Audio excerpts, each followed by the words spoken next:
आज हम स्टार्ट करने जा रहे हैं वेक्टर एंड 3D।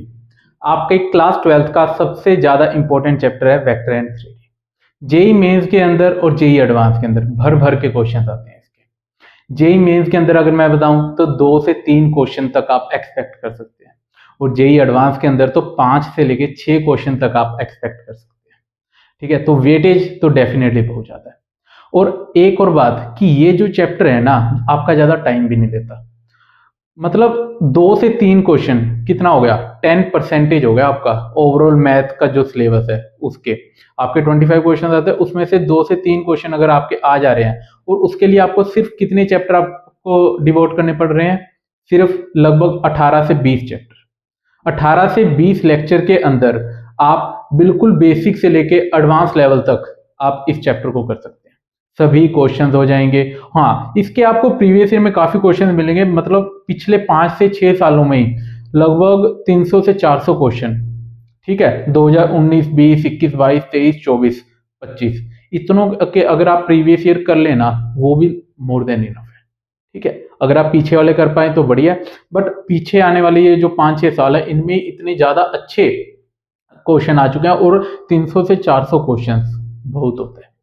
ठीक है, तो कोई और चैप्टर आप छोड़ो या ना छोड़ो, बट ये वाला जो चैप्टर है ये कभी नहीं छोड़ना। अगर आप अपनी प्रिपरेशन में इस चैप्टर को छोड़ रहे हो तो आप सबसे बड़े बेवकूफ हो। आपसे बड़ा बेवकूफ सच में कोई नहीं है कि अगर आप सबसे स्कोरिंग चैप्टर, क्योंकि हर एक कैंडिडेट जो एस्पिरेंट होगा ना जेई का, ये चैप्टर तो जरूर करके जाएगा।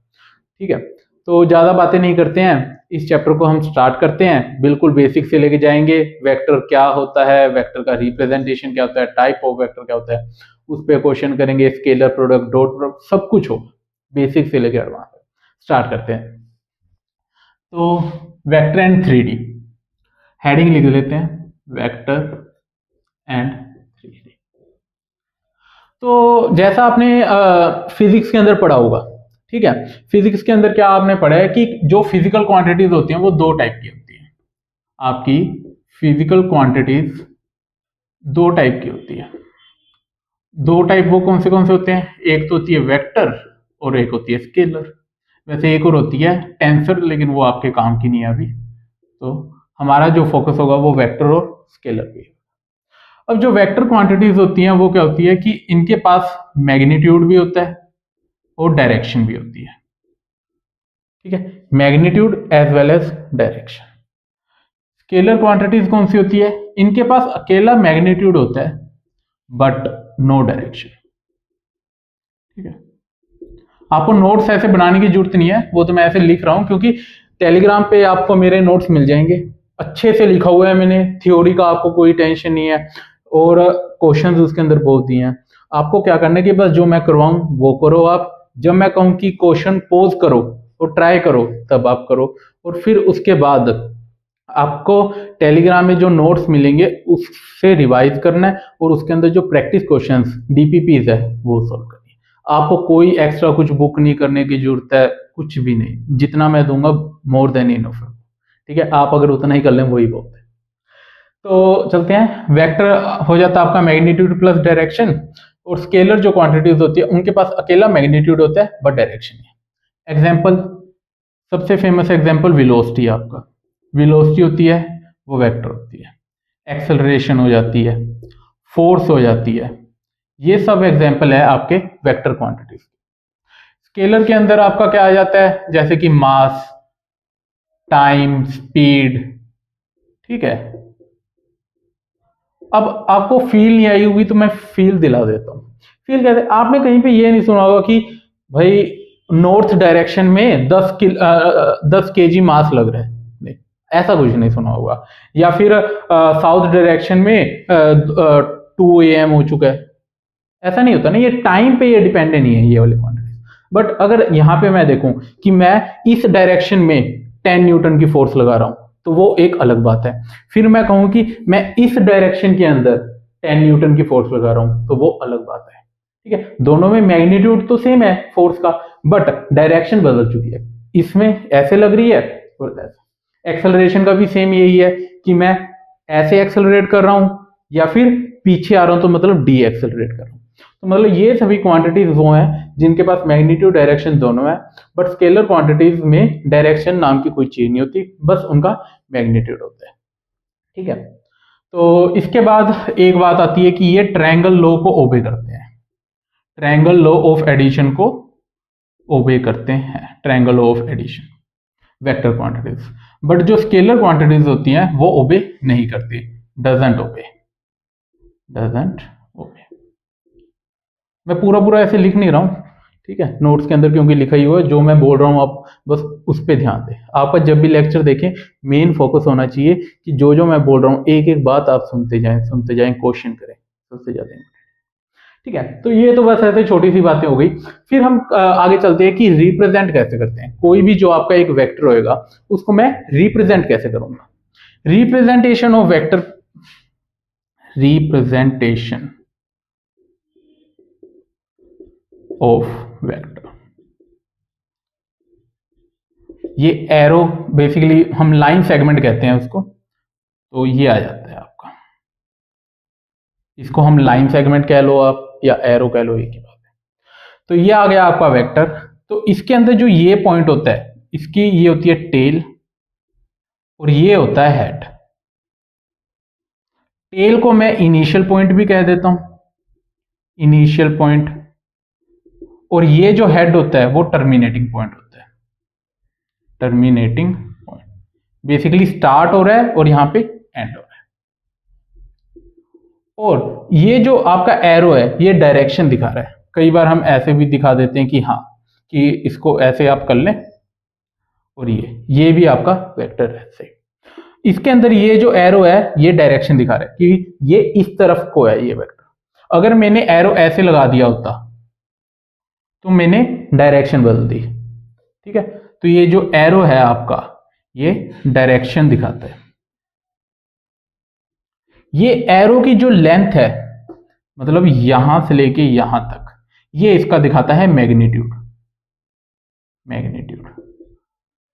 ठीक है, तो अगर मैं ऐसे रिप्रेजेंट करूं कि एक है ये वेक्टर और एक है ये वेक्टर, इन दोनों में से मैग्नीट्यूड किसका बड़ा है? ये वाला एरो बड़ा है, तो इसका मैग्नीट्यूड है वो बड़ा है कंपेयर टू ये। ठीक है, तो अगर जैसे आपका एरो ये है और इसका पॉइंट का नाम है ए, इस पॉइंट का नाम है बी, डायरेक्शन है ए से बी। ओके, ए से बी अगर डायरेक्शन है तो मैं मैथमेटिकली कैसे लिखता हूं इसको? मैथमेटिकली आप लिखेंगे इसको ए बी और ए बी के ऊपर ऐसे एरो। तो अब ये जो आपका ये ए बी है ना, वो ए बी वेक्टर है ए से बी की तरफ। ओके, अब मैग्नीट्यूड को कैसे मैथमेटिकली रिप्रेजेंट किया जाता है? मैग्नीट्यूड रिप्रेजेंट करने के लिए आप ऐसे दो डंडे लगा देंगे, जैसे मॉडुलस का साइन होता है ना, ये। तो ये आपका ए बी वेक्टर आ गया और ये आ गया उस ए बी वेक्टर का मैग्नीट्यूड। ओके, तो अगर हाँ, कई बार आपने एक रिप्रेजेंट ऐसे देखी होगी, ये तो जैसे पॉइंट्स हो गए। कई बार हम इसको ऐसे भी रिप्रेजेंट करते हैं कि ऐसे ए लिख दिया और इसके, तो इसका मतलब क्या है, ये ए वेक्टर है। ओके, तो ये रिप्रेजेंटेशन भी आप देखेंगे कि मैंने सिंगल एक नेम दे दिया, ए vector, B vector, C vector, तो ये ऐसा भी होता है। इसके बाद जैसे आपने फिजिक्स में पढ़ा ही होगा वैसे ये बात तो, कि आपका ए वेक्टर आपको लिखा हुआ है 2i 3j 5k का। ठीक है, ये कोई एक वेक्टर है, एक्स एक्सिस में 2 यूनिट्स, वाई एक्सिस के अंदर 3 यूनिट्स और जेड एक्सिस के अंदर 5 यूनिट्स। तो ये जो आई जे के है वो एक्स वाई और जेड एक्सिस को रिप्रेजेंट करते हैं, और ये आगे जो 2 3 और 5 है वो उसके मैग्नीट्यूड को रिप्रेजेंट करते हैं। तो अगर मुझसे कोई अब पूछे कि ये आपको एक वेक्टर गिवन है ए, आपको इसका मैग्नीट्यूड बताना है, तो वो मैं कैसे निकालूंगा? सिंपल है, मैग्नीट्यूड आपको पता करना है तो जो ये कोफिशिएंट्स है इनके स्केयर कर दीजिए और सम कर दीजिए। 2 का स्केयर प्लस 3 का स्केयर प्लस 5 का स्केयर, ये आपका आ जाता है ए वेक्टर और उसका मैग्नीट्यूड। इसको आप सोल्व कर लीजिए, कुछ भी आ सकता है, तो हो जाता है।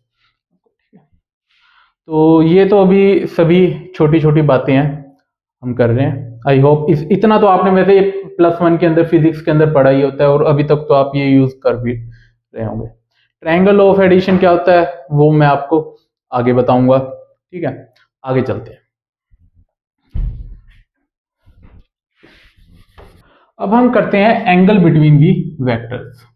कोई दो वेक्टर आपको गिवन है, उन दोनों के बीच में एंगल्स कैसे हम बताते हैं उसके बारे में हम करते हैं। आपके पास एक ट्रायंगल है ABC, ये मैंने ABC इसको नाम दे दिया। ओके, ये आपका है A वेक्टर और ये है आपका B वेक्टर। ठीक है, इसको मैंने एज एन वेक्टर रिप्रेजेंट किया, ये A वेक्टर है, ये B वेक्टर। तो ये जो एंगल है वो क्या होगा, क्या ये एंगल B होगा? इसको मैं एंगल B लिख सकता हूं या नहीं? कमेंट के अंदर अभी बताएं आप वीडियो पॉज करके कि आपको कितना आता है, हाँ या ना। तो ये जो एंगल है वो एंगल B नहीं है। क्यों नहीं है? क्योंकि जब हम एंगल बनाते हैं ना तो उस पॉइंट से रेस डाइवर्ज करनी चाहिए। ठीक है, जैसे इस पॉइंट पे मैं एंगल बना रहा हूं तो इस पॉइंट पे रेस ऐसे है, एक तरफ तो आ रही है और एक तरफ जा रही है, ऐसी नहीं। हमें दोनों रेस डाइवर्जिंग मतलब बाहर निकलती होनी चाहिए। तो एक तो बाहर निकल रही है और एक अंदर आ रही है, मतलब एक कन्वर्जिंग है एक डाइवर्जिंग है। तो ये वाला जो आपका है वो this is not angle B, this is not angle B. तो एंगल बी को कैसे मैं बनाऊंगा? रेस डाइवर्जिंग चाहिए, तो ये वाली तो पहले से डाइवर्जिंग है। तो अगर इस वेक्टर को मैं आगे एक्सटेंड करता हूं तो इसकी जो डायरेक्शन है वो तो यही होगी। अब आप देखें इस पॉइंट से डाइवर्जिंग रेस जा रही है, ये भी बाहर निकल रही है और ये वाली भी बाहर निकल रही है। ओके, तो ये जो आपका एंगल बना ये है angle B, this is angle B. बस आपको एक ये छोटी सी बात याद रखनी है कि जब भी आप एंगल बनाएं तब जो रेज है वो डाइवर्जिंग होनी चाहिए, क्योंकि इसके ऊपर क्वेश्चन आप आगे, ये बहुत बेसिक बात है बट आगे जो क्वेश्चन आएंगे ना, कई बार आपको फिगर वाले क्वेश्चन होते हैं तब आप सही एंगल मार्क नहीं कर पाते, तो तब आपको ये बात, ये छोटी सी बात काम आएगी। मैथमेटिकली एंगल को हम कैसे रिप्रेजेंट करते हैं, जैसे ये वाला जो एंगल है वो ए वेक्टर और बी वेक्टर के बीच का एंगल है, तो उसको मैं रिप्रेजेंट करूंगा ऐसे, ए वेक्टर बी वेक्टर और ये ऐसे, ये जो एरो है आपका, तो ये रिप्रेजेंट कर रहा है angle between A vector and B vector. इस एरो से ऐसे रिप्रेजेंट किया जाता है। ठीक है, तो यही बस छोटी सी बात है। आगे अब हम चलते हैं अपने टाइप्स ऑफ वेक्टर। अलग अलग टाइप के वेक्टर्स होते हैं उसके बारे में हम करते हैं। तो टाइप्स ऑफ वेक्टर, तो सबसे पहले आपका आता है नल वेक्टर। नल वेक्टर आप सभी जानते होंगे, इसको हम जीरो वेक्टर भी बोलते हैं, नल वेक्टर या जीरो वेक्टर। और ऐसा क्यों बोला जाता है? क्योंकि इसका जो मैग्नीट्यूड होता है वो होता है जीरो। ओके, तो नल वेक्टर का जो मैग्नीट्यूड होता है वो जीरो होता है। तो एक पॉइंट मैंने लिख लिया, इट हैज जीरो मैग्नीट्यूड, इसका जो मैग्नीट्यूड है वो जीरो है। अगर मैं वेक्टर को ऐसे लिखता हूं, ए वेक्टर ए से बी, इसका क्या मतलब है? मैं ए से बी गया, ये होता है। ठीक है, अब अगर ये मैं लिख दूं ए से ए से ए गया मैं, तो कुछ चले ही नहीं, मतलब बी से बी। ठीक है, ये जो सभी होते हैं ना, ए से ए, बी से बी, सी से सी, मतलब ऐसे, ये होते हैं आपके नल वेक्टर्स। तो ए से ए, बी से बी, these are always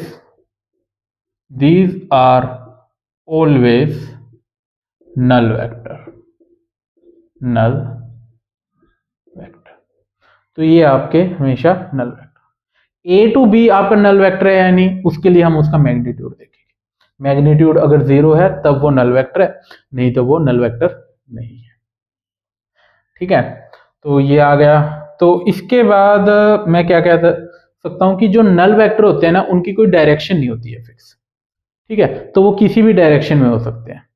तो they don't have any fix direction, null vector they don't have any fix, इसको रफ कर देते हैं, फिक्स डायरेक्शन नहीं होती इनकी। ठीक है, तो ये किसी भी डायरेक्शन के अंदर हो सकता है, can be in any direction, can be in any direction. Okay, अब इसके बाद एक आपको क्वेश्चंस के अंदर काफी एक कंडीशन मिलेगी, तो वो मैं आपको पहले ही बता देता हूं।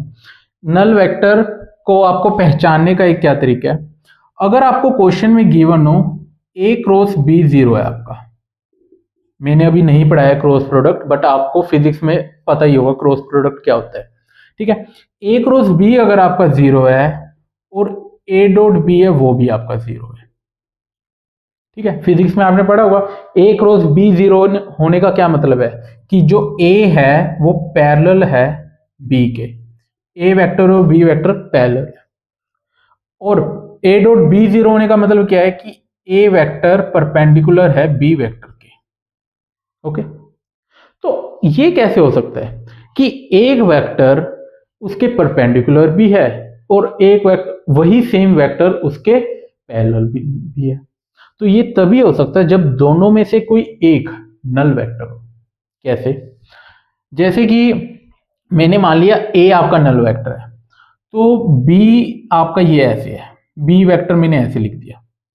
ठीक है, और जो A आपका नल वेक्टर है मतलब उसका मैग्नीट्यूड 0 है, तो ये आपकी उसकी कोई लेंथ नहीं होगी, तो उसको मैं ऐसे रिप्रेजेंट कर सकता हूं, ऐसे सिंपली डॉट से। तो ये आपका A वेक्टर आ गया।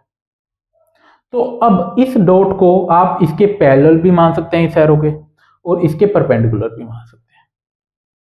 ठीक है, तो दोनों में से कोई एक 0 होगा तभी ये कंडीशन सेटिस्फाई होती है। तो ये काफी एक इंपॉर्टेंट कंडीशन है जो आपको आगे क्वेश्चन में देखने को मिलेगी कि आपको A क्रॉस B भी 0 है, A डॉट B भी 0 है, तब आप समझ जाए दोनों में से एक नल वेक्टर है, तभी ये हो सकता है, वरना नहीं हो सकता। ठीक है, आगे चलते हैं नल वेक्टर के बाद यूनिट वेक्टर पर।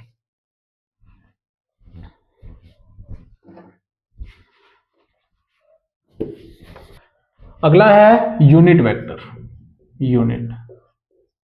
यूनिट वेक्टर बहुत ज्यादा इंपॉर्टेंट है, मतलब सबसे इंपॉर्टेंट जो वेक्टर है वो यूनिट वेक्टर है, बाकी तो बस नाम की ही है कि हमें पढ़ाने पड़ते हैं, बट ये एक्चुअली सबसे ज्यादा इंपॉर्टेंट है। बहुत ज्यादा क्वेश्चंस इस पे करवाए जाएंगे, तो अच्छे से आपको समझेंगे। तो यूनिट वेक्टर जैसे नाम में ही है, इसका जो मैग्नीट्यूड होता है वो क्या होता है, 1। तो मैग्नीट्यूड इज 1। तो मैं कहते हैं जैसे कोई एक ए बी वेक्टर है उसका मैं मैग्नीट्यूड ऐसे 1 दिखाऊंगा, तो ये आपका यूनिट वेक्टर। ठीक है, रिप्रेजेंट कैसे करते हैं, जैसे ए कोई वेक्टर है तो इसका यूनिट वेक्टर क्या होगा, A vector has A cap unit vector. ठीक है, कोई भी वेक्टर है जो उसका यूनिट वेक्टर होगा उस पर ऐसे कैप दिखेगा आपको। ठीक है, ऐसे जैसे टोपी पहना दी हो, तो ये आपका वेक्टर आ गया और ये उसका यूनिट वेक्टर आ गया। ठीक है, और मैग्नीट्यूड इसका 1 होता है। अब किसी वेक्टर को अगर मुझे उसके यूनिट वेक्टर में कन्वर्ट करना है तो मैं कैसे करूंगा, तो बेसिकली उसका मैग्नीट्यूड मैं 1 बना दूंगा। 1 कैसे मैं बना दूंगा, जैसे आपने यूनिटरी मेथड पढ़ा होगा, तो यूनिटरी मेथड में आप कैसे करते हैं कि डिवाइड कर देते हैं। मैं जैसे दिखाता हूं, आपके पास एक वेक्टर है ए वेक्टर, वो है 2i कैप। ठीक है, 2i कैप जब मैंने लिखा तो ये जो 2 है इसका वो मैग्नीट्यूड है, और ये आगे वाला जो i कैप है ये डायरेक्शन दिखा रहा है। ठीक है, अगर इसको मैं 2 से डिवाइड कर दूं तो इसका मैग्नीट्यूड 1 बन जाएगा। ठीक है, तो अब ये इसका यूनिट वेक्टर कन्वर्ट हो जाएगा। तो मैं आपको आगे बताता हूं, लेकिन उससे पहले कि unit vector in x direction क्या है, एक्स डायरेक्शन के अंदर यूनिट वेक्टर क्या है, यूनिट वेक्टर वाई डायरेक्शन के अंदर क्या है, और यूनिट वेक्टर जेड डायरेक्शन में क्या है। आप कमेंट के अंदर बताएं मुझे कि एक्स वाई और जेड डायरेक्शन के अंदर क्या यूनिट वेक्टर होता है। ये आपने फिजिक्स के अंदर पढ़ा है, ठीक है। तो जो एक्स डायरेक्शन में होता है उसको हम आई कैप कहते हैं, वाई डायरेक्शन में जे कैप होता है, जेड डायरेक्शन में होता है के कैप। ये बेसिकली सिर्फ डायरेक्शन रिप्रेजेंट करता है। जो यूनिट वेक्टर होता है ना, एक और पॉइंट मैं आपको लिख देता हूं, unit vector only represents direction, represents direction, ठीक है। यूनिट वेक्टर के पास मैग्नीट्यूड तो है नहीं, क्योंकि मैग्नीट्यूड उसका आपने 1 कर दिया, तो ये सिर्फ डायरेक्शन रिप्रेजेंट करता है। तो एक्स डायरेक्शन के अंदर ये आपकी, अब मैं बोर्ड पे ऐसे दिखा नहीं पाऊंगा, ये आपकी एक्स एक्सिस हो गई, ये आपकी वाई एक्सिस हो गई, और वैसे दिखाने को तो ऐसे बाहर को निकलेगी Z axis, okay, but represent करने के लिए ऐसे डॉटेड मैं ये दिखा देता हूँ, ये आपकी जेड एक्सिस होगी, ठीक है। तो आपका एक्स एक्सिस का यूनिट वेक्टर आपका हो गया आई कैप, वाई का हो गया आपका जे कैप, जेड का हो गया के कैप। अब इसका मतलब क्या है? मतलब ये है कि अगर कोई वेक्टर जैसे लिखा हुआ है 2i 3j प्लस 4k, अब इसका मतलब क्या है? इसका मतलब ये है कि ए वेक्टर है 2 कदम एक्स डायरेक्शन में, मतलब मैं ओरिजिन पे हूं, ओरिजिन से 2 कदम तो मैं गया एक्स डायरेक्शन में, मतलब ऐसे, ठीक है। फिर 3 कदम गया मैं वाई डायरेक्शन में, मतलब ऐसे गया 3 यूनिट्स, ठीक है। फिर 4 यूनिट्स में गया जेड में। अब जेड में जो 4 यूनिट है वो ऐसे बाहर की तरफ, आपकी तरफ आएगा, ठीक है। तो इसको ऐसे रिप्रेजेंट करने के लिए वैसे डॉटेड आप दिखा दीजिए, वो ट्रायंगल दिखेगा, वो ऐसे 3D के अंदर से ही रिप्रेजेंट होते हैं ये। तो इसका मतलब ये होता है कि आप 2 कदम चले एक्स में, 3 कदम चले फिर आप वाई में, और 4 कदम चले आप जेड के अंदर। तो ये हो जाता है आपका यूनिट वेक्टर। तो जैसे मैंने आपको ये इसका यूनिट वेक्टर आप बना के दिखाएंगे, कैसे बनाएंगे। यूनिट वेक्टर बनाने के लिए सबसे पहले हम इसका मैग्नीट्यूड फाइंड आउट करते हैं। मैग्नीट्यूड फाइंड आउट किया तो वो क्या आया, 2 का स्क्वायर प्लस 3 का स्क्वायर प्लस 4 का स्क्वायर पे अंडर रूट, ठीक है। तो ये कितना आ गया, 4 प्लस 9 प्लस 16, तो ये 25 और 29। तो मैंने क्या कहा था, कोई भी वेक्टर को अगर यूनिट वेक्टर बनाना है तो उसका मैग्नीट्यूड 1 करना पड़ेगा। तो आपका जो ए कैप हो जाता है वो क्या आ जाता है, vector divided by overall magnitude. तो मैग्नीट्यूड से डिवाइड करने पे जो रिजल्टेंट आएगा आपका, जैसे 2 by root 2i cap plus 3j cap plus 4k cap divided by root 20। तो ये आपका अब क्या बन गया, यूनिट वेक्टर है। ये यूनिट वेक्टर बन गया ए का। अब इसका आप मैग्नीट्यूड अगर फाइंड आउट करेंगे तो वो क्या आएगा, 1 आएगा। कैसे आएगा मैं दिखा देता हूं। जैसे ए कैप आपका क्या हुआ, 2 by root 29 i cap plus 3 by root 29 j cap plus 4 by root 29 k cap. तो ये आपका ए कैप आ गया। अगर मुझे मैग्नीट्यूड निकालना हो इसका, ए कैप का मैग्नीट्यूड, वो मैं कैसे निकालूंगा, ए कैप का मैग्नीट्यूड होता है 2 बाय रूट 29 का स्क्वायर। सिमिलरली जैसे अभी हम करते आ रहे थे, किसी भी वेक्टर का जो मैग्नीट्यूड है वो ऐसे निकाला जाता है, ओके। इसको अगर आप सोल्व करेंगे तो इसका आंसर आएगा। तो ये जो वेक्टर था एक, इसका मैग्नीट्यूड था 1, तो दैट्स वाई ये आ गया आपका, ठीक है। तो हमने किसी वेक्टर को उसके जब मैग्नीट्यूड से डिवाइड कर दिया तो वो यूनिट वेक्टर में बन गया, ठीक है। तो इसको समझने का एक और हम तरीका होता है कि जैसे यहां से मैं क्रॉस मल्टीप्लाई कर दूं तो आपका जो ए वेक्टर आएगा वो क्या आएगा, मैग्नीट्यूड है जो इनटू में, और मैंने क्या कहा था कि जो यूनिट वेक्टर होता है वो डायरेक्शन को रिप्रेजेंट करता है। तो ये तो आपकी हो गई डायरेक्शन, ये तो आ गई डायरेक्शन, और ये क्या है, मैग्नीट्यूड। तो कोई भी जो वेक्टर है वो डायरेक्शन और मैग्नीट्यूड से बनता है, ठीक है, तो उसके पास मैग्नीट्यूड भी होती है as well as direction. Okay, और इसके बाद एक पॉइंट ये कि एक्स वाई प्लेन के अंदर अगर हमें, अब क्वेश्चंस के अंदर पता है आपको क्या होगा कि आपसे पूछा जाएगा कि एक्स वाई प्लेन के अंदर ये कोई लाइन है, इसके पैरेलल आपको वो बताना है, कोई यूनिट वेक्टर बताना है। ठीक है, मैं क्वेश्चन बता देता हूं आपको, और उसके अंदर आपको क्या करना होता है कि आगे लिखता हूं मैं ये।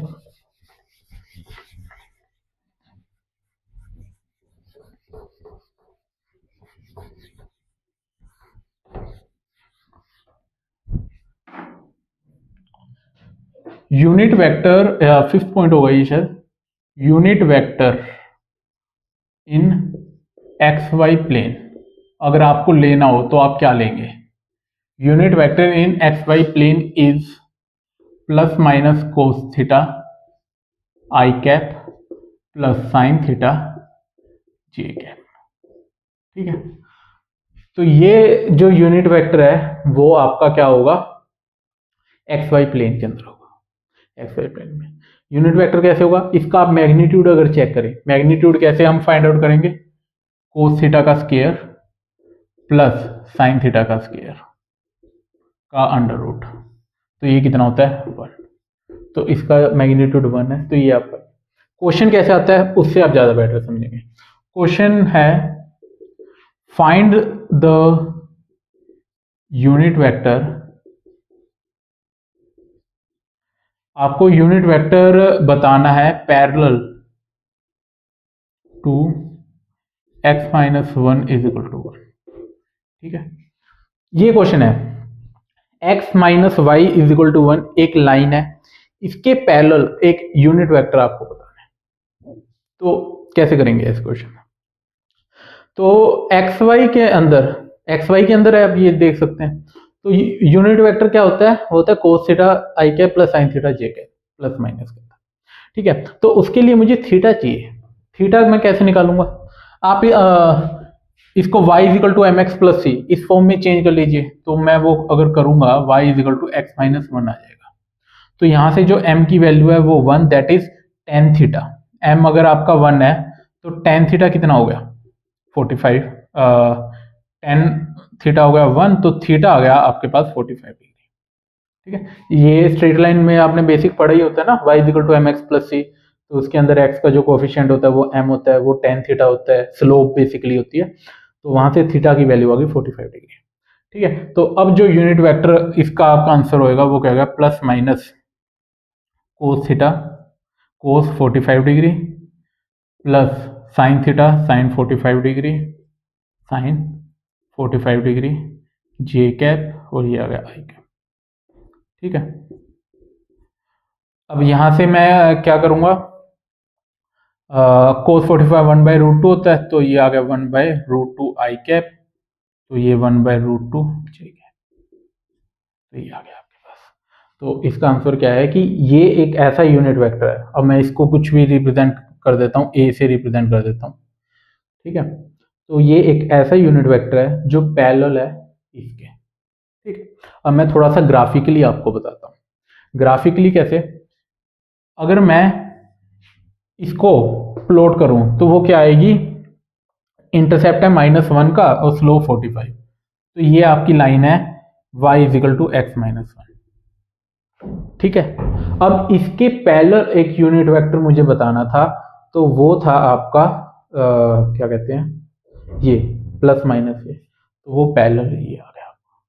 ठीक है, अब ये प्लस माइनस क्यों लगाया? क्योंकि हमें इसकी डायरेक्शन नहीं पता है, डायरेक्शन हमें नहीं पता है, दैट्स वाई कि मतलब ये जो आपका यूनिट वेक्टर है वो इस डायरेक्शन में भी हो सकता है, यहां से यहां, अगर मैं इस तरफ लाऊं यहां से यहां, तो दैट्स वाई ये जो प्लस माइनस है ना वो डायरेक्शन को रिप्रेजेंट कर रहा है। मुझे डायरेक्शन नहीं पता कि क्या पता अगर मैं इस तरफ रखूं तो भी वो पैरेलल है इसके। ठीक है, अगर मैं इस तरफ रखूंगा तब भी वो पैरेलल है इसके। ठीक है, तो ये आपका A vector A cap unit vector है, तो इसका ये यूज होता है, जो मैंने ये चीज बताई इंपॉर्टेंट है, यूज आती है क्वेश्चन के अंदर, कैसे आती है वो आपने देख लिया। आगे हम बात करते हैं कि जो एक यूनिट वेक्टर होता है, एक प्लेन के परपेंडिकुलर आप दो यूनिट वेक्टर ले सकते हैं। अब प्लेन क्या होता है, प्लेन 2D, जैसे कि ये बोर्ड है वो एक 2D प्लेन है, ओके। इसके परपेंडिकुलर एक मैं ऐसे, ये आपका प्लेन है, इसके परपेंडिकुलर ये बाहर को आ रहा है और एक जो होगा इसके अंदर जा रहा होगा, ठीक है। तो दो यूनिट वेक्टर्स हैं, एक बाहर आता और एक इसके अपोजिट अंदर जाता, तो दो यूनिट वेक्टर मैं ले सकता हूँ। जैसे मैं नोटबुक से ऐसे दिखाता हूँ, आपकी ये एक नोटबुक है, आपको सही दिख रहा होगा, तो ये नोटबुक है, ये एक 2D प्लेन बन गया, ओके। इस 2D प्लेन के परपेंडिकुलर दो यूनिट वेक्टर पॉसिबल है, कौन से, एक तो ये, ठीक है, ऐसे, और एक है ऐसे, ये नीचे, ठीक है। एक ही डायरेक्शन है ऊपर की तरफ और एक ही डायरेक्शन है नीचे की तरफ। अब इसके अंदर क्या डाउट होता है बच्चों को, सर यहाँ पे तो इनफिनाइट आंसर पॉसिबल है, कैसे, एक यहाँ पे है, एक यहाँ पे, एक यहाँ पे, एक यहाँ पे, एक यहाँ पे, ऐसे तो इनफिनाइट आंसर पॉसिबल है। लेकिन मैं कहूँगा बच्चों डायरेक्शन सबकी सेम है, मैग्नीट्यूड सबका सेम है, तो वो है तो सेम ही ना, ठीक है। आप यहाँ पे ले रहे हो, यहाँ पे ले रहे हो, यहाँ पे ले रहे हो, ये सभी सेम ही है, ओके। अब ये वाला और ये वाला अलग क्यों है, इन दोनों का मैग्नीट्यूड तो सेम था, क्योंकि यूनिट वेक्टर है तो मैग्नीट्यूड तो 1 है, बट जो मैंने ये वाला यूनिट वेक्टर लिया इसकी डायरेक्शन क्या है, ऊपर की तरफ, और ये वाला जो डायरेक्शन है वो है नीचे की तरफ, ठीक है। और अगर मैं ऐसे रख दूं तो सर फिर अब बताओ भाई परपेंडिकुलर है ये, मैंने क्या कहा कि यूनिट वेक्टर परपेंडिकुलर जो मैं ले सकता हूं एक प्लेन के, वो दो ही ले सकता हूं, एक ऐसे और एक ऐसे, ठीक है। तो मैंने ऐसे रखा तो ये इस प्लेन से कुछ एंगल पे है, ठीक है, परपेंडिकुलर नहीं है, तो इसलिए वो वाला केस पॉसिबल नहीं है, ओके। आई होप आपको समझ आ चुका होगा, तो मैं लिख भी देता हूं ये बात वैसे, एफ की two unit vectors are possible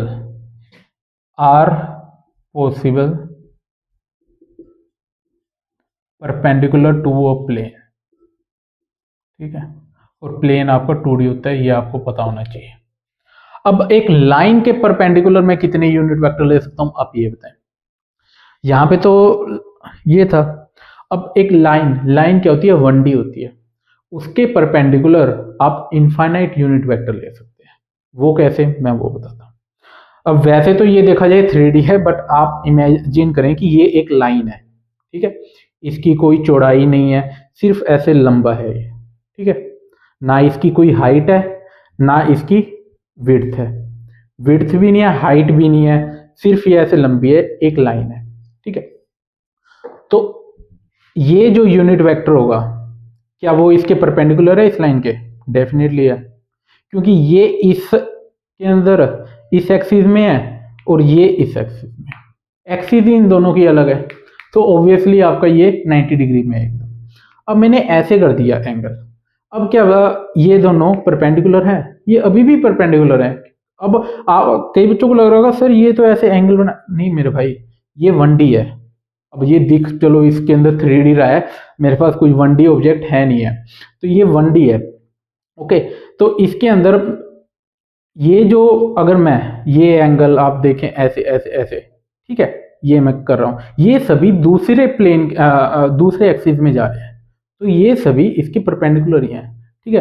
तो मैं infinite number of unit vector, एक यूनिट वेक्टर ऐसे होगा, एक ऐसे, एक ऐसे, एक ऐसे, एक ऐसे, एक ऐसे, एक ऐसे, एक ऐसे, पता नहीं कितनी मैं ऐसे निकाल दूंगा यूनिट वेक्टर्स, तो इनफाइनाइट यूनिट वेक्टर्स आए। अब ये इमेजिन करना थोड़ा सा क्या पता मुश्किल हो सकता है, तो आप ऐसे कीजिए, वैसे तो आ गया होगा आपको समझ, बट नहीं आता ना, तो YouTube पे कोई आप एक एनिमेटेड 1 से 2 मिनट की कोई क्लिप होगी, उसके अंदर आप अच्छे से बता रखा होगा।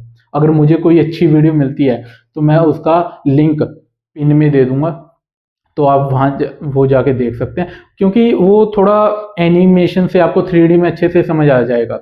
मैंने अपनी तरफ से जितना आपको हो सका बताने की कोशिश की, बट वो स्टिल एनिमेशन में जो आपको फील आएगी वो मैं नहीं ला पाऊंगा यहाँ पे, ठीक है। तो मैं वीडियो अगर मुझे कोई मिलती है तो मैं डेफिनेटली पिन कर दूंगा, बट अगर आप नॉर्मली भी टाइप करेंगे यूट्यूब पे तो आपको मिल जाएगी कि ये दो बातें जो मैंने आपको लिखी हैं, कि पहला तो ये, और दूसरी बात क्या है कि infinite unit vectors are possible perpendicular to a line, और लाइन होती है आपकी वन डी। ठीक है, तो आपको इमेजिन हो जाएगा, वैसे तो हो ही चुका होगा, ये एक प्लेन है, प्लेन के एक ऐसे आया और एक ऐसे, अगर नहीं होता तो आप एनिमेशन से समझ लें। ठीक है, तो ये आपका यूनिट वेक्टर हो जाता है। आगे चलते हैं।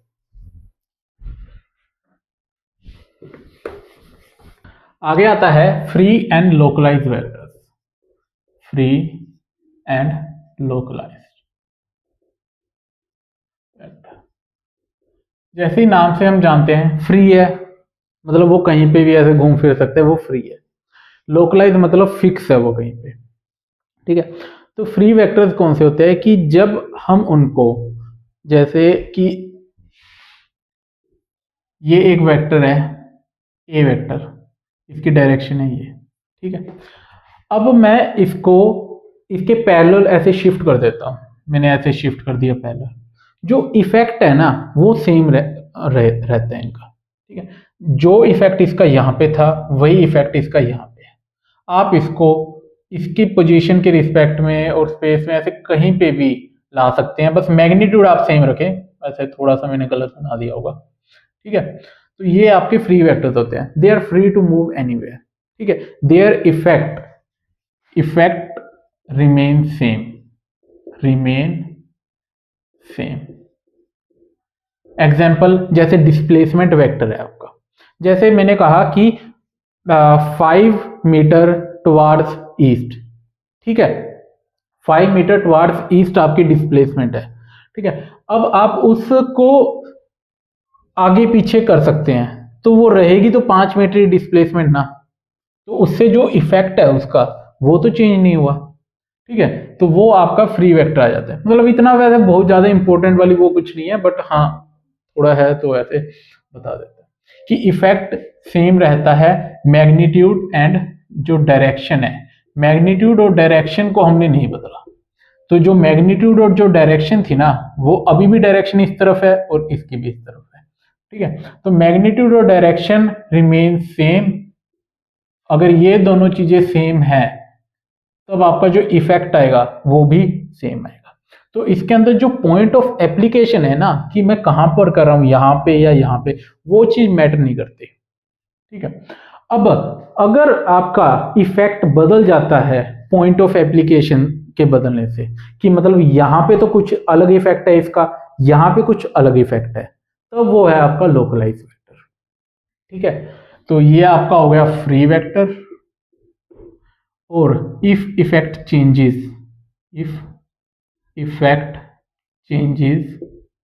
बाय चेंजिंग, आपने पॉइंट ऑफ जो एप्लीकेशन है, पॉइंट ऑफ एप्लीकेशन,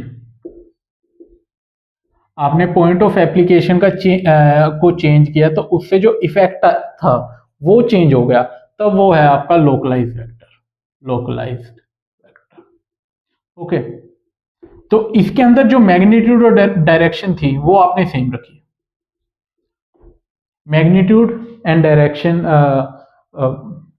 तो थी सेम। जैसे कि आपकी यहाँ पे एक कार है, मैं ये कार समझ लेता हूँ, आप एक ऐसे फोर्स लगा रहे हैं, सॉरी डायरेक्शन आप बदल रहे हैं इसके अंदर। ओके, तो फोर्स मैंने ऐसे लगाई 5 न्यूटन की इस तरफ, तो इफेक्ट क्या आया कि गाड़ी इस तरफ गई। ठीक है, अगर मैं 5 न्यूटन की फोर्स ऐसे लगाता, तब क्या हुआ कि जो इफेक्ट था वो क्या हुआ कि गाड़ी इस तरफ हो गई। ओके, और क्या पता ना भी जाती, क्यों? अगर ये स्लोप पे होता, ऐसे ये स्लोप है आपकी, अब स्लोप के ऊपर गाड़ी खड़ी है, अब यहाँ पे आप अगर 5 न्यूटन की फोर्स ऐसे लगाएं तो गाड़ी ऐसे पता नहीं कितना डिस्टेंस, पता लगे 20 मीटर चली जा रही है। लेकिन यही सेम चीज अगर मैं ऐसे करता, 5 न्यूटन की फोर्स ऐसे ऊपर को लगाता, क्या पता 2 मीटर भी ना जाती गाड़ी। तो बेसिकली बस आपको ये चीज ध्यान रखनी है कि पॉइंट ऑफ एप्लीकेशन अगर चेंज किया, उससे इफेक्ट आपका चेंज हो गया, तो वो लोकलाइज वेक्टर है। अगर इफेक्ट सेम रहता है तो वो है फ्री वेक्टर। ठीक है, अब एक छोटी सी बात बताएं आप मुझे, जैसे यहाँ पे मैंने लिखा है A B vector is equal to 2 times of P M vector, इससे क्या मतलब है पहले ये बताएं। जब ऐसे लिख देते हैं तो यहाँ पे दो बातें आती हैं। दो बातें क्या है कि जो ए बी और पी एम है उसकी डायरेक्शन सेम है। पहला, ए बी की जो direction, A B and P M R in same direction, in ये जो डायरेक्शन है इनकी वो सेम है, लेकिन जो मैग्नीट्यूड है ए बी का वो ट्वाइस है पी एम के। तो जो मैग्नीट्यूड है ए बी का is equal to twice of magnitude of PM. PM का जो मैग्नीट्यूड है उसका दुगना है। अगर मैं इसको रिप्रेजेंट करना चाहूं तो कैसे करूंगा? अगर आपका एक पीएम वेक्टर है वो ऐसे है, पीएम वेक्टर ऐसे है। अब डायरेक्शन तो सेम है तो मतलब इसी डायरेक्शन में, बट मैग्नीट्यूड इसका डबल आएगा, मतलब जितनी ये लेंथ है इसका डबल, तो अप्रोक्स लगा लीजिए इतना, तो ये आ गया। ठीक है, ए बी। तो ये एक छोटी सी बात आपको पता होनी चाहिए कि इसको जब हम ऐसे लिख देते हैं तो क्या मतलब है। अगर मैं ऐसे लिख देता कि ए बी वेक्टर है वो है minus of P M vector, तब क्या है? इसका ये मतलब है कि जो दोनों की डायरेक्शन है वो अपोजिट है और मैग्नीट्यूड सेम है दोनों का। ठीक है, कैसे? जैसे अगर ए बी मेरा इस तरफ को है, ए से बी मैं ऐसे जा रहा हूं, तो जो पीएम वेक्टर है वो मैं इस तरफ है। ओके, पीएम वेक्टर आपका हो गया ऐसे। तो दोनों की जो डायरेक्शन है अपोजिट है बट जो मैग्नीट्यूड है वो आपका सेम है। तो ये छोटी छोटी बातें हैं। अब इसके बाद एक और आ जाते हैं अपने को इनिशियल वेक्टर्स। को इनिशियल वेक्टर्स, को इनिशियल वेक्टर्स क्या होते हैं? जिनका जो इनिशियल पॉइंट होता है वो सेम होता है। जैसे A B vector and A C vector. A B और ए सी हैं वो अपने को इनिशियल वेक्टर्स हैं क्योंकि इनका जो इनिशियल पॉइंट है वो ए है। मैं रिप्रेजेंट करूं तो ए बी मेरा ये आ गया और ए सी वो ये आ गया और सी। ठीक है, तो इनका इनिशियल पॉइंट है वो सेम है दोनों का, ए बी और ए सी वेक्टर्स का, तो इनको मैं को इनिशियल वेक्टर्स कह देता हूं। आगे चलते हैं। अब अगर आपको ऐसे गिवन हो क्वेश्चन में, आपको कई बार देखने को मिलेगा कि A B is equal to C D. A B is equal to C D ये क्या रिप्रेजेंट करता है? ए बी सी डी के बराबर है, मतलब मैग्नीट्यूड दोनों का सेम है और डायरेक्शन है वो भी सेम है। ओके, तो अगर मैं ऐसे रिप्रेजेंट करूं कि ए बी मेरा ऐसे है कोई vector, A B, C D है वो ऐसे है, तो जो आपका ए बी सी डी बनेगा ना वो एक पैरेललोग्राम होगा। A B C D is parallelogram. ये बात आपको ऐसे पता होनी चाहिए कि ए बी अगर सी डी के बराबर है तब आप कह सकते हैं कि जो ए बी सी डी है आपका वो पैरेललोग्राम होगा। ओके, आगे हम चलते हैं अपना पोजीशन वेक्टर्स पे। Position vector, position vector basically क्या होते हैं कि ये किसी फिक्स पॉइंट की जो पोजीशन बताते हैं ओरिजिन के रिस्पेक्ट में। ठीक है, तो जैसे कि ये आपका ओरिजिन आ गया, कोई एक फिक्स पॉइंट है P, इसके कोऑर्डिनेट्स हैं A B C, तो मैं जो इस P की पोजीशन मैं बताऊंगा किसके रिस्पेक्ट में मैं बता रहा हूं? ओरिजिन के रिस्पेक्ट में, तो ये आपका पोजीशन वेक्टर हो जाता है। ओके, तो they tell position of fix point with respect to fix point origin. एक दूसरा फिक्स पॉइंट क्या है? ओरिजिन, उसके रिस्पेक्ट में आप बता रहे हैं इसकी पोजीशन। ओके, तो इसके कुछ पॉइंट्स मैं आपको जैसे लिखता हूं कि अब हाँ, यहां से अगर अब मैं ओपी वेक्टर लिखूं तो वो क्या आएगा? ओपी वेक्टर का मतलब इसके जो कोऑर्डिनेट्स हैं वो क्या है? ए बी सी, मतलब एक्स डायरेक्शन में ए यूनिट्स, वाई डायरेक्शन में बी यूनिट्स और जेड डायरेक्शन में सी यूनिट्स। तो इसको मैं लिखूंगा ए तो आपका हो गया मैग्नीट्यूड इनटू डायरेक्शन एक्स के अंदर है, एक्स के लिए यूनिट वेक्टर क्या होता है? आई कैप, तो A I cap plus B J cap plus C, ठीक है। तो ये मैंने P का पोजीशन वेक्टर लिख दिया ओरिजिन के रिस्पेक्ट में ही होता है पोजीशन वेक्टर। तो कई बार अगर आपको ऐसे गिवन हो कि PM वेक्टर है, ठीक है, तो PM वेक्टर को पोजीशन वेक्टर की टर्म्स में मैं कैसे लिखूंगा? तो इसको मैं लिखूंगा OM माइनस OP। जो ये पीछे वाला होता है वो पहले लिखा जाता है, माइनस आगे वाला, ये आपकी हो जाती है टेल और ये हो जाता है हेड, ठीक है। तो ये एक इंपॉर्टेंट पॉइंट हो जाता है। किसी भी वेक्टर को मैं पोजीशन वेक्टर के टर्म्स में भी लिख सकता हूँ, ओरिजिन के रिस्पेक्ट में आपने लिख दिया इनको, तो वो हो जाता है OM माइनस OP। जो पीछे वाला है वो पहले आता है, फिर माइनस ये वाला, ओके। तो ये हो गए आपके। इसके बाद आते हैं हमारे collinear vectors. Collinear vector, collinear vector, जब कोई वेक्टर किसी एक लाइन के रिस्पेक्ट में पैरेलल हो, ठीक है, तो लाइन के रिस्पेक्ट में पैरेलल होते हैं तो वो कोलिनियर वेक्टर्स होते हैं। जैसे कि ये A B C, एक वेक्टर आपका हो गया AB, एक है BC। AB और BC ये पैरेलल है एक लाइन के रिस्पेक्ट में, तो ये आपके कोलिनियर वेक्टर्स हो गए, ठीक है। अगर डायरेक्शन सेम होती है इनकी तो वो होते हैं लाइक वेक्टर, अगर डायरेक्शन अलग होती है तो वो होते हैं अनलाइक। तो लिख देते हैं पॉइंट क्या है इसके। तो पहला तो था कि वेक्टर है पैरेलल टू सेम लाइन, एक सेम लाइन के रिस्पेक्ट में पैरेलल है दोनों वेक्टर्स, तो वो आपके कोलिनियर वेक्टर हो जाते हैं। तो डायरेक्शन सेम है, अगर डायरेक्शन सेम देन लाइक, और डायरेक्शन अगर डिफरेंट है देन अनलाइक, ओके। ये दो पॉइंट हो जाते हैं कोलिनियर। जैसे अब ए बी एक वेक्टर आ गया और ए सी लगा लीजिए, बी सी लगा लीजिए, कुछ भी, ए सी लगा लेता हूं मैं। ए बी और ए सी आपके दो कोलिनियर वेक्टर्स हैं, तो दो जो कोलिनियर वेक्टर हैं वो हमेशा सेम प्लेन में होंगे, ठीक है, क्योंकि वो एक दूसरे के पैरेलल हैं, तो वो डेफिनेटली एक ही प्लेन में एग्जिस्ट करेंगे। जैसे ये आपका 2D प्लेन है, आपका पूरा ये व्हाइट बोर्ड 2D प्लेन है, ओके। तो ए बी भी यहीं पे है और ए सी भी यहीं पे है, एक ही प्लेन में है दोनों और एक दूसरे के पैरेलल है, ठीक है, और इन दोनों की डायरेक्शन सेम है, तो इसको मैंने लाइक वेक्टर बोल दिया। अगर बी ए सी की डायरेक्शन मैं इस तरफ कर दूं तब ये क्या बन जाएंगे? अनलाइक वेक्टर, ठीक है। आप ऐसे रखते हैं, तो ये बातें हो गई।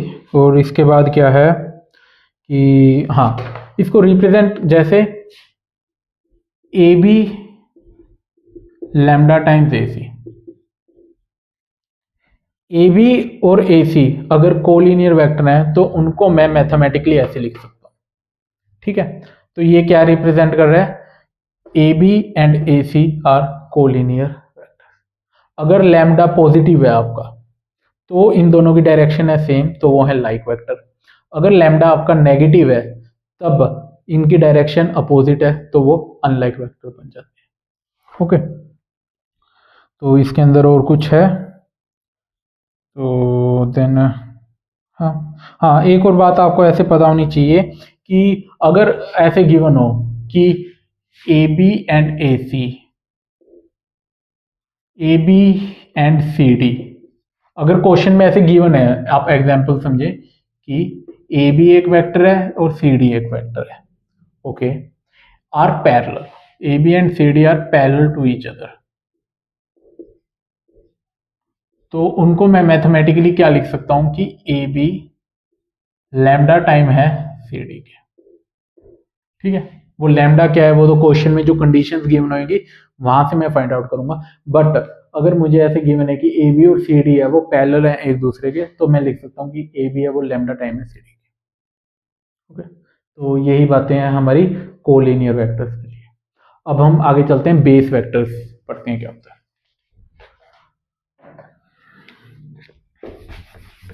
अब है बेस वेक्टर। बेस वेक्टर ये आज का आखिरी टॉपिक है आपका। तो बेस वेक्टर कैसे कि आपके पास कोई वेक्टर है ए, उसकी वैल्यू क्या है A1 I cap, A2 J cap और A3 के कैप। और सिमिलरली आपके पास एक वेक्टर है बी, उसकी वैल्यू है B1 I cap, B2 J cap, B3 के कैप। ओके, तो आपने ए वेक्टर और बी वेक्टर को किसकी टर्म्स में रिप्रेजेंट किया, आई जे और के। ठीक है, आपने ए वेक्टर को रिप्रेजेंट किया आई वेक्टर, जे वेक्टर और के वेक्टर। ये आई जे के खुद में वेक्टर्स होते हैं ये। ठीक है, आपने इनकी हेल्प से ए को रिप्रेजेंट किया है। तो ये जो आई जे और के है ना, ये बेस वेक्टर है। ठीक है, तो आई कैप, जे कैप एंड के कैप आर बेस वेक्टर्स। तो बेस वेक्टर्स क्या होते हैं, वो वेक्टर्स जो दूसरे वेक्टर्स को रिप्रेजेंट करते हैं।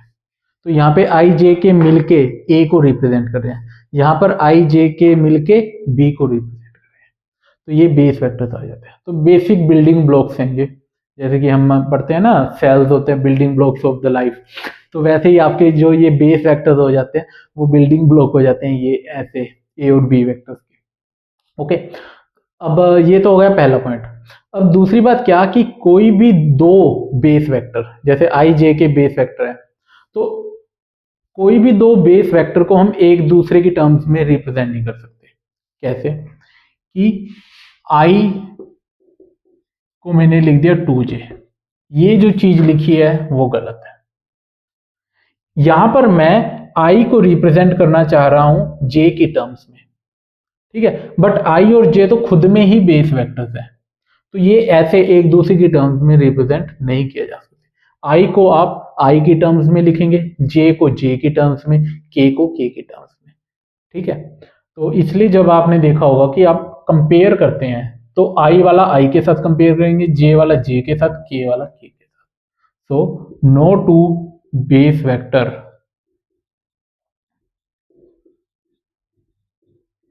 can be, no two base vectors can be represent in term of each other, in term of each other. okay. Notes के अंदर मैंने अच्छे से ये पूरा आपको गिवन है, यहाँ पे तो मैं थोड़ा थोड़ा लिख देता हूँ। ओके, अब इसके बाद अगर मैं चलूँ तो हाँ, अगर मैं यहाँ से मैग्नीट्यूड अगर मैं फाइंड आउट करूं, मैग्नीट्यूड किसका, B vector minus A vector का, तो वो मैं कैसे फाइंड आउट करूंगा। B vector minus A vector का मैग्नीट्यूड आपको बताना है, तो पहले तो आपको B vector minus A vector करना आना चाहिए। जब भी आप करेंगे आई वाला आई से माइनस होगा, जे वाला जे से, के वाला के का। आई वाले का जे और के से कोई लेना देना नहीं है, सिमिलरली इनका। ठीक है, तो जब मैंने ये किया तो ये बना B1 I cap minus A1 J cap, तो B1 minus A1 I cap. Okay, similarly B2 minus A2 J cap और B3 minus A3 K cap. तो ये B vector minus A vector है। अब मुझे इसका निकालना है मैग्नीट्यूड। मैग्नीट्यूड आपको पता ही है कैसे निकालते हैं, B1 माइनस A1 का स्क्वायर, B2 माइनस A2 का square plus B3 minus A3 का स्क्वायर और इस पूरे पे अंडर रूट। तो ये ऐसे माइनस किया जाता है। आपको बस ध्यान क्या रखना है कि जब भी आप कंपेयर करें आई वाला आई से, जे वाला जे से और के वाला के साथ। और आगे कुछ और पॉइंट इसके, एक पॉइंट है इसका कि ए वेक्टर मैंने अगर लिख दिया 2i 4j, मतलब कुछ भी हो सकती है ये वैल्यू, रैंडमली मैं लिख रहा हूँ, तो इसको मैं क्या कह सकता हूँ कि जो ए वेक्टर है वो लीनियर कॉम्बिनेशन है आई जे और के का। ठीक है, लीनियर कॉम्बिनेशन ये आपने बेसिक मैथमेटिक्स के अंदर ये वर्ड पढ़ा होगा। ठीक है, तो लीनियर कॉम्बिनेशन है ये। ओके, लीनियर कॉम्बिनेशन ऑफ आई जे के, आई जे एंड के। ठीक है, अब एक पॉइंट आता है कि ए वेक्टर आपका परपेंडिकुलर है बी वेक्टर के, ठीक है। तो इस कंडीशन में मैं क्या लिख सकता हूं कि जो ए वेक्टर है वो लैम्डा टाइम्स है बी वेक्टर के। मानते हो? आपको गिवन है कि ए वेक्टर बी वेक्टर के पैरेलल है, तो उस कंडीशन में मैं लिख सकता हूं कि A vector is lambda times of B vector. A vector आपका क्या था? A1 I cap, A2 J cap और A3 K cap, lambda times. तो लैम्डा की मल्टीप्लाई हो जाएगी इससे, lambda B1 I cap, lambda B2 J cap और लैम्डा B3 के कैप। ये आ गया आपके पास। ओके, अब यहां से आई वाला आई को कंपेयर करेंगे हम, तो A1 आपका आ गया लैम्डा B1, A2 आ गया आपके पास लैम्डा B2 और A3 आ गया आपके पास लैम्डा B3। यहां से लैम्डा की वैल्यू क्या आ जाएगी? A1 by B1। यहाँ से लैम्डा की वैल्यू आ जाएगी A2 बाई B2 और यहाँ से लैम्डा की वैल्यू आ जाएगी A3 बाई B3। तो इनको कंबाइन करके मैं ऐसे लिख सकता हूँ कि A1 by B1, A2 by B2, A3 by B3 ये सभी बराबर हैं लैम्डा के, ठीक है। तो आपको जब भी ऐसे गिवन हो ना कि ए वेक्टर पैरेलल है बी वेक्टर के, तब आप इसको ऐसे समझ सकते हैं और इसको डायरेक्ट आप ऐसे समझ सकते हैं कि जो आई जे के कोफिशिएंट्स हैं उनका जो रेशियो है वो सेम आएगा। ये आई का कोफिशिएंट है, उसका मैंने रेशियो किया A1 बाई B1। ये जे का कोफिशिएंट है A2 बाई B2 और ये है, और ये सभी बराबर आ जाते हैं। तो ये कुछ छोटी छोटी बातें हैं, ये आपको पता होनी चाहिए। आज बस हम इतना ही रखेंगे थ्योरी के अंदर और आगे नहीं लेके जाते हैं। तो आगे आने वाले लेक्चर्स के अंदर थोड़ी और थ्योरी भी होगी और बहुत सारे क्वेश्चंस भी होंगे। आज का लेक्चर बस थ्योरेटिकल ज़्यादा था, क्योंकि आपको थोड़ा सा पता भी होनी चाहिए ये बातें, कि पता लगे स्टेटमेंट वाला क्वेश्चन आ जा रहा है, उसके अंदर बोल दे रहा है कि ये नल वेक्टर है, ये पोजीशन वेक्टर है, आपको वही नहीं पता है कि ये होता क्या है, तब थोड़ा दिक्कत हो सकता है ना ऐसे क्वेश्चन में। तो इसलिए जो आज का चैप्टर ऐसे पढ़ाया जाता है ज़्यादा। क्वेश्चन आज वाले में से इतने नहीं है, बट इसका जो कंसेप्ट है वो काफ़ी यूज़ किया जाएगा आगे आने वाले लेक्चर्स के अंदर। तो आज के लिए बस इतना ही। तो अच्छा लगा हो तो लाइक कीजिए, दोस्तों के साथ शेयर कीजिए और चैनल को जरूर सब्सक्राइब कीजिए, क्योंकि सभी आगे आने वाले लेक्चर्स हैं इसी चैनल पे आएंगे। और प्लेलिस्ट को आप फॉलो कर सकते हैं, यहाँ पे आपके स्क्रीन पे साइड में आ रहा होगा इस प्लेलिस्ट को फॉलो करने के लिए। तो मिलते हैं हम अगले लेक्चर में, आज के लिए बस इतना ही। Thank you.